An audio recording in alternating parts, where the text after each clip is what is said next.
Chapter 4, Section 4, Rites, Symbols, and Offerings. Why, then, are many ceremonies performed histrionically in the sacred rites, as though the gods were moved by passion? I think that this is said without an intelligent understanding in regard to the sacerdotal technique of the Mysteries.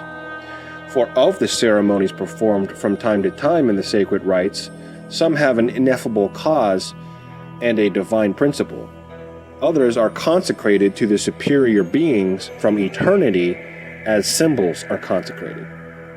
Others preserve some other image, just as nature, the supreme genitrix, also from invisible concepts, molds visible semblances.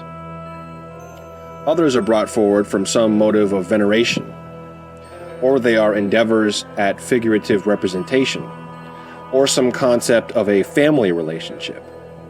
Some prepare us for something that is useful, or in some way purify and free our human passions, or turn away some of the evils that may be impeding over us. Yet it may not be admitted that any part of the holy observance is performed to the gods or daemons as to impressionable beings. For the essence which is subjectively everlasting and incorporeal is not of a nature to permit any change from the bodies offered at the rites. Footnote 1. Symbols constituted a prominent feature in the ancient religious worship. They were undoubtedly, to a large extent, fetishes, there being a measure of the essence and operation of the deity supposed to exist in them. The Egyptian, and indeed the whole Oriental worship, consisted of them, and even at the present time, there is no ritual that is without them. But then, human language is made up of symbols and representative sounds. Footnote 2. This is distinctly denied in Part 5, Chapter 6. Footnote 3. See Part 5, Chapters 2 and 4. Not even though it be admitted that it has use especially of such a kind, would it ever need it from human beings in a religious service of this kind.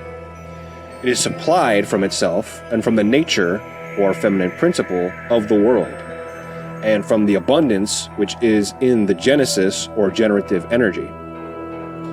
And if it is permissible to say this likewise, it receives a sufficiency before it can be in any want, through the unfailing complete supply of the world and its own ample abundance, and because all the superior races are fully supplied with the good things pertaining to them respectively. Let there be, therefore, this general encouragement for us in regard to the worship of the uncontaminate races, that they are likewise affiliated by kindred relationship to the beings that are otherwise superior to us, and on this account the pure are attracted to the pure, and the impassive to the impassive. Following every point in its turn, we remark that the planting of phallic images is a special representing of the procreative power by conventional symbols, and that we regard this practice as an invocation to the generative energy of the universe. On this account, many of these images are consecrated in the spring, when all the world is receiving from the gods the prolific force of the whole creation. Footnote 4. The custom here described was universal in ancient times, and it is still found in parts of India. Its remains also exist in architecture and ornamentation. In the worship of the Asherah and Venus of Eryx, and of the Great Mother in Syria and Western Asia, the observances were carried to greater extremes. King Asa of Judea is said to have deposed his mother, Macha, from royal dignity for her participation, because she made a phallos to an Asherah, in 1 Kings chapter 15, verse 13. It has been generally believed that the festivals and initiatory or perfective rites of the different countries, including the same feature as indeed is here admitted. It should be borne in mind, however, before any hasty judgment, that the different faiths had their two sides, like the right or the left, and that worshippers regarded them and took part in them according to their inherent disposition. Thus, in India, there are the ascetic Siva worshippers and the Saktas to this day. In this way, the Mysteries presented themes for the highest veneration, as well as phases that are esteemed as gross and lascivious. Every curious person, therefore, sees in them what he has eyes to see, and is often blind to the rest.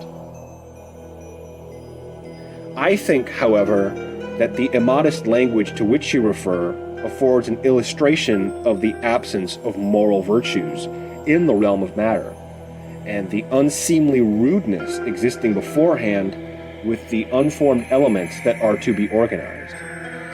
These, being utterly destitute of orderly arrangement, are passionately eager for it, so to speak, to such a degree as they are conscious of the unbecoming condition of things around themselves.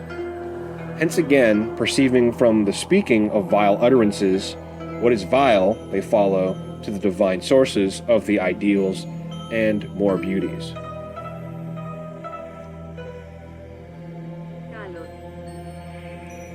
Footnote 5. Greek, kalo, meaning good, beauty, moral virtue, excellence. Mr. M.W. Hazeltine, in the New York Sun, remarks upon this apparent confounding of moral with physical beauty, which the word exhibits, that the ancients had not that conception which forms the basis and aim of aesthetics in our time.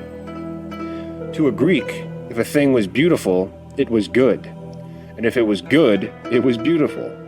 That at least was the prevailing attitude of the Hellenic mind. They accordingly not only turn aside from evil action, but through the words, it is manifest in its forms, and changes the impulse to a contrary direction. Footnote 6. These opinions were anciently entertained, the universe itself being regarded not as a fabric, but as a birth, a creation or genesis, and evolution. But the philosophers generally disapproved of the doleful rites and immodest speech. Plutarch enumerates the various practices, such as the eating of raw flesh, the days of fasting and mourning for the slain divinity. In Matthew, book 11, verse 16, or Amos, book 8, verse 10, and the uttering of filthy and unseemly language.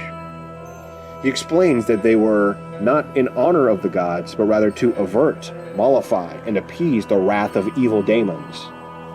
The Emperor Julian, however, forbade the using of words that should not be spoken or heard. There is, however, still another reason of analogous character for these customs. The powers of the human passions that are in us, when they are barred on every side, become more vehement. But when they are brought into activity with moderation and reasonable measure, they are sufficiently delighted and satisfied, and becoming pure in consequence, are won over and set at rest. In the same way, likewise, in comedy and tragedy, when we behold the emotions of others, we repress our own, make them more moderate, and are purified from them. In the sacred rites, also, we are, by certain spectacles and relations of ugly things, delivered from the harm that is likely to befall through the events represented by them. Footnote 7.